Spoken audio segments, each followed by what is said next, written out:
Assalamualaikum warahmatullahi wabarakatuh. Good morning, ladies and gentlemen. Let me introduce myself. My name is Milva Jasmine Soremonte, and I'm from SMA Negeri 1 Simpang Kiri, Subo Salam.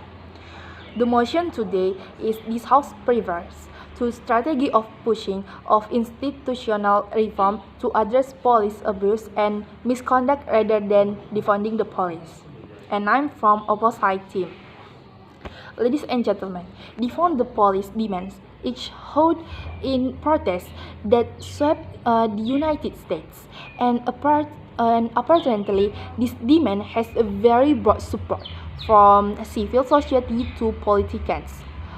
Ladies and gentlemen, what does defund the police mean? Defund the police literally means stopping the funding of the police. This is demand from a number of civil society organizations in the United States. In essence, they want that the public budget that is allocated to the police and prisons is reduced. Better, the budget is diverted to strengthen other public service. For them, the state budget for public security is better spent on housing, public health, education, job creation, and other vital programs than on the budget for the police and law enforcement. On the one hand, the bearers of this claim believe that if public service can be improved so that all citizens can access their basic needs, then crime will also reduce. They believe that a larger social budget for employing citizens will reduce the conditions that allow crime, such as poverty, unemployment, mental illness, and homelessness. On the other hand, this demand can also be a kind of pressure on the police to reform itself, so that it truly becomes a public service apparatus, no longer acting arbitrarily on behalf of law enforcement, as in the George Floyd murder case. The Washington Post, which since 2015 has been collecting data on police fatality shooting, shows that United States police kill nearly 1,000 people a year. In 2019, the number reached 104 people. Every more ironically, the poor and minority groups such as Afro, Hispanic, or Latino are the most vulnerable to becoming victims of the police violence. The number of shootings resulted in twice as many black deaths as whites. In the last 4 decades, the police budget in the United States has tripled.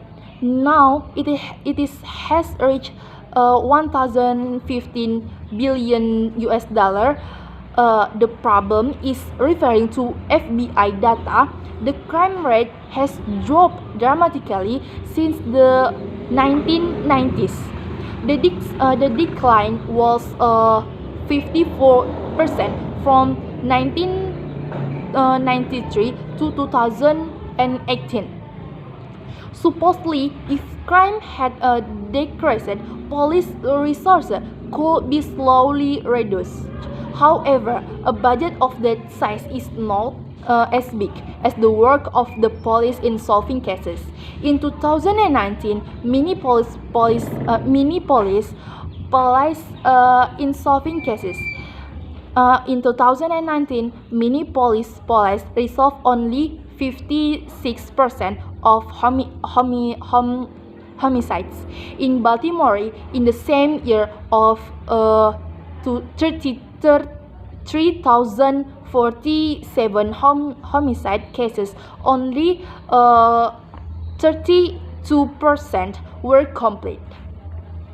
In other cases, such as rape, it is not better.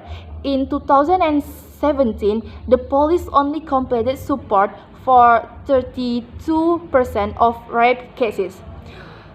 Ladies and gentlemen, to support my opinion, I will provide my argument, namely is allocating defund funds for important aspects. Based on a report released by the Urban Institute, each year the central and local government of the United States spend more than 100 billion US dollar on the police sector. Local government dominate the amount of the source of funds.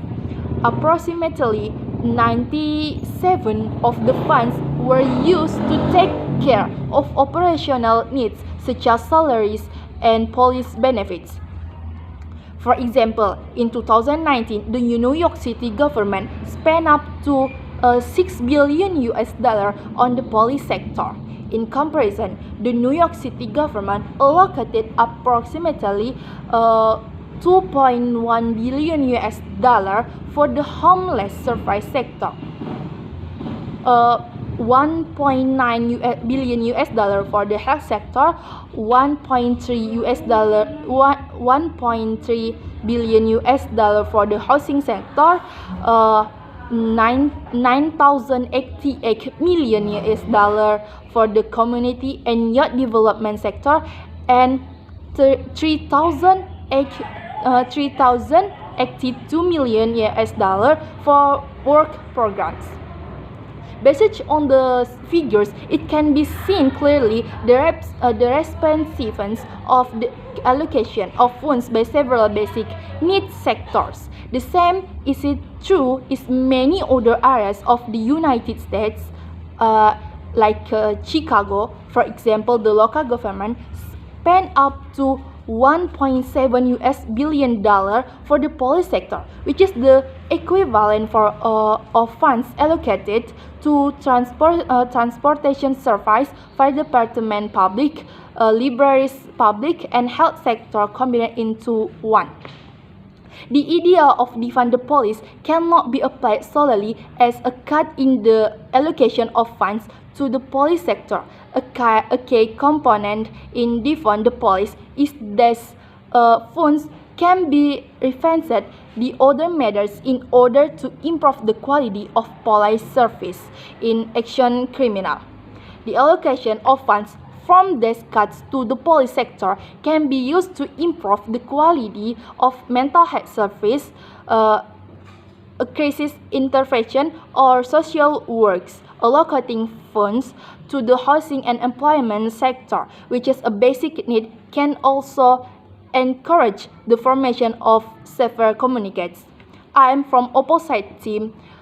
I believe this motion must fall till the end of the debate. I oppose.